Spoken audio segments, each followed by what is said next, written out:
दोस्तों एक बार की बात है, मेरी धर्मपत्नी को कुछ कपड़े खरीदने थे। उसने कहा कि चलिए कुछ कपड़े खरीदने हैं, मार्केट चलना है।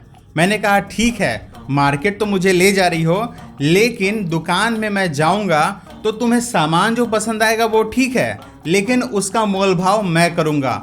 और हो सकता है कि मोल भाव के दौरान अगर मुझे वो सामान नहीं लेना हो तो मैं नहीं लूँगा। उसने कहा कि ठीक है, मैं कुछ नहीं बोलूँगी। तो मैंने भी कह दिया कि चलो मैं तुम्हें आज तुम्हारी पसंद का सामान दिलाऊंगा। तो हम दोनों गए मार्केट में एक काउंटर पे सुबह सुबह हम लोग पहुँच गए। हम लोग जब वहाँ पहुँचे तो हम लोगों ने कहा कि भाई आप कपड़े दिखाइए।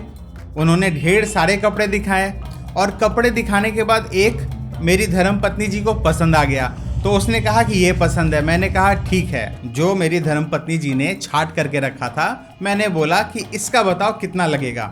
उसने कहा इसका 1700 रुपये लगेगा। मैंने कहा कि 1700 नहीं, मैं तो 1000 रुपये दूंगा। अब वो सोच में पड़ गया।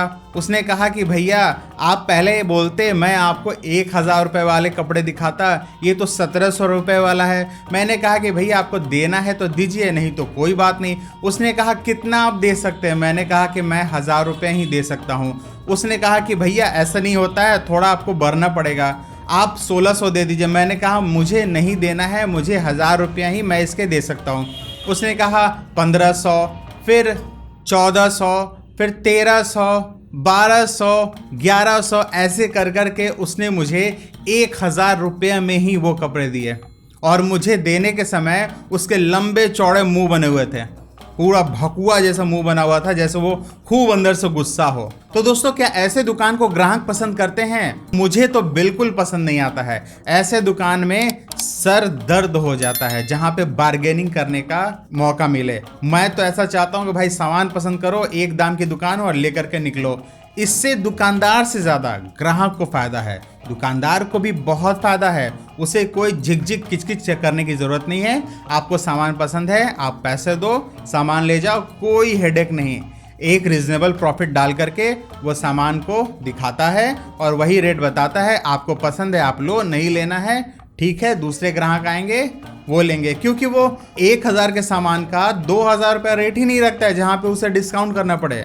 ग्राहकों की वैसे आदत होती है कि वो हर चीज़ पे बार्गेनिंग करते हैं, बोलते हैं थोड़ा सा कुछ कम हो जाएगा क्या।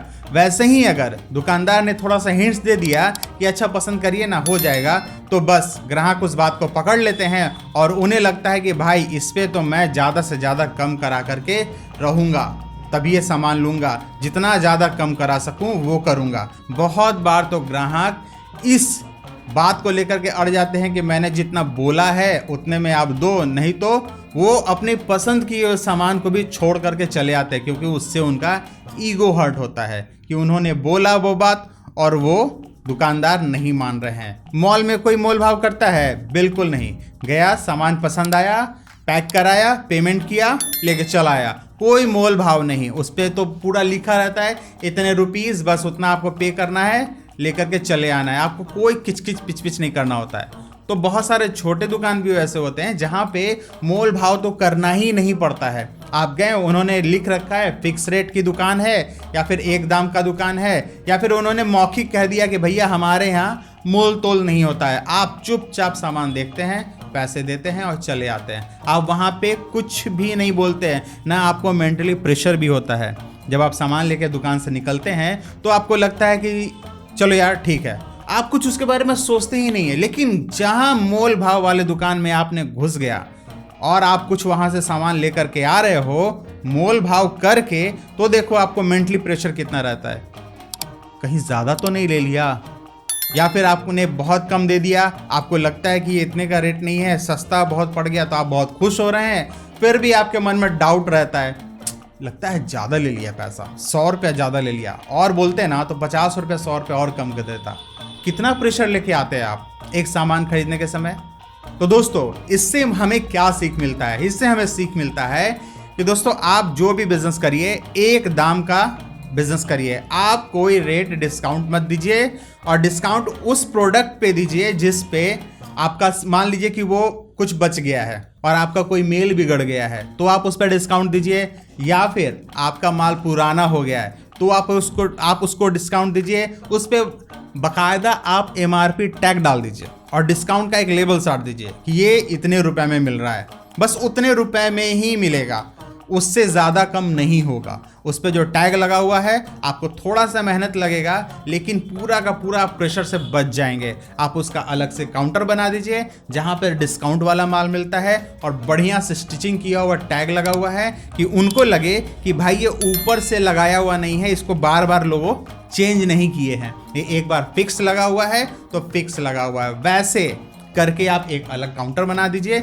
जहां पे डिस्काउंट वाला पूरा सामान रखा हुआ है और एक तरफ फ्रेश रखा हुआ है। तो इससे क्या होगा, आपके समय की बचत होगी, साथ ही साथ ग्राहक का आपके प्रति विश्वास बढ़ेगा। तो दोस्तों आप अपने बिजनेस में अपने प्रोडक्ट पर एक फिक्स रेट सेट करिएगा, उसमें आप अपनी कॉस्टिंग फिर प्रॉफिट जोड़ करके जो रेट आता है वो रेट सेट करिएगा और उसी रेट पर माल बेचिएगा। चाहे आपका माल कुछ ग्राहक छोड़ दे कोई बात नहीं है, लेकिन आप अपने रेट को डाउन मत करिएगा। कुछ स्पेशल लोग ऐसे होते हैं जो आकर के थोड़ा जिद करते हैं या फिर वो कहते हैं कि मैं थोड़ा बल्क में माल उठाऊंगा, तो उनके लिए आप रेट डाउन कर सकते हैं, क्योंकि अगर आपका माल वो ज़्यादा क्वांटिटी में उठाते हैं तो आपको उनको कुछ डिस्काउंट देना चाहिए। और वैसे अगर कुछ वैसे मजबूरी बस कोई ग्राहक आते हैं, कुछ बहुत ज़्यादा रिक्वेस्ट करते हैं कि मुझे थोड़ा सा डिस्काउंट दे दीजिए, अगर दे देंगे तो मुझे ये लाभ हो जाएगा, तो वैसे आप कर सकते हैं, लेकिन उससे कोई आपके बिजनेस पे इफेक्ट नहीं पड़ता। लेकिन अगर आपने ये नियम बना दिया है कि आप हर ग्राहक को मोल भाव करने का मौका देंगे, तो ये गलत है। आप एक फिक्स रेट रखिए और उसी पे बिजनेस करिए, आपके ग्राहक बने रहेंगे और आपका बिजनेस आगे बढ़ेगा। आपका जो मेंटली प्रेशर है वो ग्राहक के साथ मोल भाव करने में नहीं लगेगा। आप अपने एफर्ट को बचाएंगे, अपने बिजनेस को बढ़ाने में लगाएंगे। तो दोस्तों फिक्स रेट की दुकान सभी ग्राहक को पसंद आती है और ये बिजनेस के लिए भी सबसे अच्छा होता है। तो आपको ये वीडियो कैसा लगा कमेंट्स करके बताइएगा। अगर आपको ये वीडियो पसंद आया तो लाइक कीजिएगा। अगर आपने अभी तक हमारे चैनल को सब्सक्राइब नहीं किया है तो जल्दी से सब्सक्राइब कर दीजिए। मिलता हूं अगली वीडियो में, तब तक के लिए जय बिजनेस, जय भारत, नमस्कार।